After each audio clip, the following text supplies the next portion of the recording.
যা আমার জন্য পানির নিচে থেকে হিরে নিয়ে আয়। চলো এখানে খোদাই করে দেখা যাক। আরে এই তো একটা হিরে পেয়ে গেছি, এখন এই দড়ি ধরে টান দেই। মনে হচ্ছে ওই ছেলে হিরে পেয়ে গেছে, দড়িটা ধরে ওকে টেনে তুলি। আরে গাধার বাচ্চা, এটা কি এনেছিস? এটা তো হিরে নয়, এখন মার খাওয়ার জন্য প্রস্তুত হ।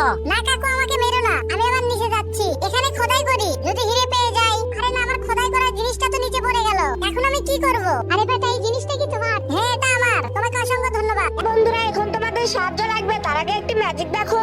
তোমাদের প্রথমে ভিডিওতে লাইক করতে হবে, তারপর চ্যানেলটি সাবস্ক্রাইব করে শেয়ার অপশনে গিয়ে এখানে ক্লিক করতে হবে, তারপর দেখবে ম্যাজিক, চাইলে তুমিও করতে পারো। এখন আমি হিরেটা বের করি। আরে বেটা, এই হিরেটা আমার অনেক পছন্দ হয়েছে, তুমি কি আমাকে হিরেটা দিবে? ঠিক আছে, নিয়ে নাও। চলো আমি আবার খোদাই চালু করি। আরে না, আমার তো অক্সিজেন শেষ হয়ে যাচ্ছে, প্লিজ আমাকে উপরে তোলো। তুই যতক্ষণ না হিরে আনবি আমি তোকে উপরে তুলবো না, আগে আমার জন্য হিরে নিয়ে আয়। দয়া করে বন্ধুরা আমাকে সাহায্য করো, প্রথমে ভিডিওতে লাইক দিয়ে চ্যানেলটা সাবস্ক্রাইব করে দাও। বেটা, তুই চিন্তা করিস না, আমি তোকে বাঁচিয়ে নিব। গাধার বাচ্চা, তুই আবার হিরে ছাড়া এসেছিস? দাঁড়া, ওকে মেরো না। এই যে নাও তোমার